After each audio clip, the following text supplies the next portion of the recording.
అందరికీ కూడా పేరు పేరున వందనం. అందరికీ 77వ గణతంత్ర దినోత్సవ శుభాకాంక్షలు. ఈ గణతంత్ర దినోత్సవం ఇవాళ మనం గల్లీ గల్లీలో కూడా చాలా పెద్ద ఎత్తున మనం జరుపుతున్నాం. ఈ జరుపుతున్నటువంటి గణతంత్ర దినోత్సవం సందర్భంగా మనం 4 మాటలు ప్రత్యేకించి మాట్లాడుకోవాల్సి ఉంది. భారత రాజ్యాంగం అమల్లోకి వచ్చిన రోజు, ఈ అమల్లోకి వచ్చినటువంటి సందర్భంగా మనం రాజ్యాంగం ఎందుకు ఉనికిలోకి వచ్చిందో ఒక మాట చెప్పుకోవాలి. రాజ్యాంగాన్ని డ్రాఫ్ట్ చేసినప్పుడు, తయారు చేసినప్పుడు, రాజ్యాంగాన్ని రూపకల్పన చేసినప్పుడు మొట్టమొదట లక్ష్యాలు గురించిన చర్చ జరిగింది. ఏ లక్ష్యాల కోసం, ఏ అవసరాల కోసం రాజ్యాంగాన్ని రాయాలి అనే చర్చ ఒకటి చాలా పెద్ద ఎత్తున జరిగింది. ఆ చర్చ జరిగినప్పుడు చివరికి జవహర్లాల్ నెహ్రూ గారు లక్ష్య ప్రకటనని రాజ్యాంగంలో ప్రవేశపెట్టారు. ఆ తీర్మానంలో వాళ్ళు ఏం రాసుకున్నారంటే, ఒక నవ భారత నిర్మాణానికి ఈ రాజ్యాంగం ప్రాతిపదికగా నిలుస్తుంది. మామూలుగానైతే రాజ్యాంగాలు కేవలం ప్రభుత్వాల అధికారాలను నిర్వచించి ప్రజల హక్కులను కూడా స్పష్టం చేస్తాయి. మన భారత రాజ్యాంగం మాత్రం ఒక సంప్రదాయాల మీద నడుస్తున్న సమాజాన్ని కాదని, ఆధునిక విలువల ప్రాతిపదికన ఒక కొత్త సమాజ నిర్మాణం కోసం పూనుకోవాలనే లక్ష్యంతో ఇవాళ ఒక కొత్త రాజ్యాంగాన్ని రూపకల్పన చేశారు. అంటే ఏకకాలంలో ఇది పౌరుల హక్కులను రక్షించటం మాత్రమే కాదు, ఈ రాజ్యాంగం అనేది భారతదేశ పునర్నిర్మాణానికి, భారతదేశం యొక్క అభివృద్ధి కోసం ఒక ప్రణాళికను కూడా సూచిస్తున్నది. ఈ ప్రణాళిక ప్రధానంగా ప్రతి మనిషికి ఒకే విలువ ప్రాతిపదికన భారతదేశ నిర్మాణానికి ఇది ఒక ప్రాతిపదికను తయారు చేసింది. ప్రతి మనిషికి ఒకే విలువ ఆధారంగా అభివృద్ధి చెందాలి, ప్రతి మనిషికి ఒకే విలువ ఆధారంగా ఈ భారతదేశంలో వాళ్ళ వికసించాలి, వాళ్ళు ఈ భారతదేశంలో అంతర్భాగంగా ఎదగగలగాలి. అది ఆకాంక్ష. అంటే అందరం కలిసి ప్రతి ఒక్కరు సమానంగా జీవించగలిగే పరిస్థితులను తీసుకొని రావాలి.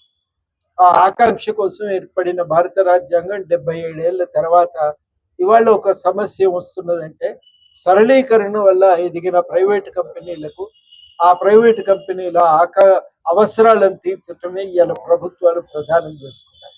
ఆ క్రమం వల్ల, ఆ పరిస్థితుల వల్ల జరుగుతున్న పరిణామం ఏంటంటే, ఆ పరిస్థితుల వల్ల తలెత్తినటువంటి ఒక ప్రత్యేకమైన పరిస్థితి ఏమిటంటే, వాళ్ళ కోసం వనరులు కల్పించాలి, వాళ్ళ వల్లనే దేశాభివృద్ధి సాధ్యం. కాబట్టి ఆ కార్పొరేట్ రంగానికి వనరులు కల్పించాలి, ఆ కార్పొరేట్ రంగం అభివృద్ధి కోసం కావలసిన సౌకర్యాలు ఏర్పాటు చేయాలి, వసతులు నిర్మించాలి. ఇవన్నింటి కోసం ప్రజల హక్కులు ఆటంకంగా వస్తున్నాయనే భావన ప్రభుత్వంలో ఏర్పడ్డాయి. అందుకని ఇవాళ కార్పొరేటు అవసరాలకి, ప్రజల హక్కులకి మధ్య ఉన్న సంఘర్షణలో ప్రభుత్వాలు కార్పొరేట్ రంగం యొక్క అవసరాల వైపే మొగ్గు చూపుతున్నాయి, ప్రజల హక్కులను కూడా వదులుకోవటానికి సంసిద్ధమవుతున్నాయి. అందుకనే భారత ప్రధాని కూడా కొన్ని సందర్భాలలో జాతీయ ప్రభుత్వం కూడా ఈ రాజ్యాంగాన్ని మారిస్తే బాగుండును అనే ఒక ఆలోచనతో ముందుకు వచ్చినాయి. కానీ ప్రజలేమో మాకు ఈ హక్కు లేకపోతే, ఈ రాజ్యాంగం లేకపోతే, ఈ రాజ్యాంగం కల్పించిన హక్కులే లేకపోతే మేము మనుషులుగా జీవించలేమనే అభిప్రాయంతో వాళ్ళు సంఘటితంగా రాజ్యాంగ సవరణకు, రాజ్యాంగ మార్పుకు వాళ్ళు అడ్డం పడతా ఉన్నారు. ఇది వాళ్ళటి సందర్భం. కార్పొరేట్ అవసరాలు, ప్రజల హక్కుల మధ్యన సంఘర్షణ చెలరేగుతున్న ఈ సందర్భంలో కార్పొరేట్ అవసరాల వైపు అధికారం మొగ్గు చూపుతున్నప్పుడు ప్రజలుగా మనమందరం ప్రజల హక్కుల పరిరక్షణ కోసమే నడుం బిగించాలి, ఈ రాజ్యాంగాన్ని కాపాడుకోవాలి. ఇది ఒక విచిత్రమైన పరిస్థితి. మామూలుగా ప్రజలు రాజ్యాంగాన్ని మార్చాలంటారు, కానీ కార్పొరేట్ రంగం రాజ్యాంగాన్ని మార్చాలంటుంది. ప్రజలు రాజ్యాంగం యథాతథంగా కొనసాగాలని చెప్పి ప్రజలు కోరుకుంటున్నారు. ఈ వైరుధ్యాన్ని మనం పరిష్కరించుకోవాల్సిన బాధ్యత ఇవాళ ప్రజల మీద ఉంది.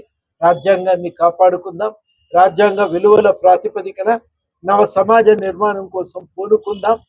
మనుషులందరూ సమానంగా, అంబేద్కర్ చెప్పినట్టు ప్రతి మనిషికి ఒకే విలువ ప్రాతిపదికన నివసించటానికి, ఎదగటానికి కావలసిన అవకాశాలను ఈ రాజ్యాంగం అమలు చేయటం ద్వారా సాధించుకున్నాం. ఇవాళ చాలా కీలకం. రాజ్యాంగం అమలు చేయటం అంటే కులపరమైన అసమానతలు, మతపరమైన వివక్షతలను వీటన్నింటినీ రూపుమాపటమే, ఆర్థిక అసమానతలను తొలగించటమే, మనుషులందరూ గౌరవంగా జీవించే అవకాశాలను కల్పించటమే. అందుకే ఆ రాజ్యాంగ పరిరక్షణకు పూనుకుందామని ఈ 77వ రాజ్యాంగ రిపబ్లిక్ డే సందర్భంగా ప్రజలందరికీ కూడా నేను పిలుపునిస్తున్నాను.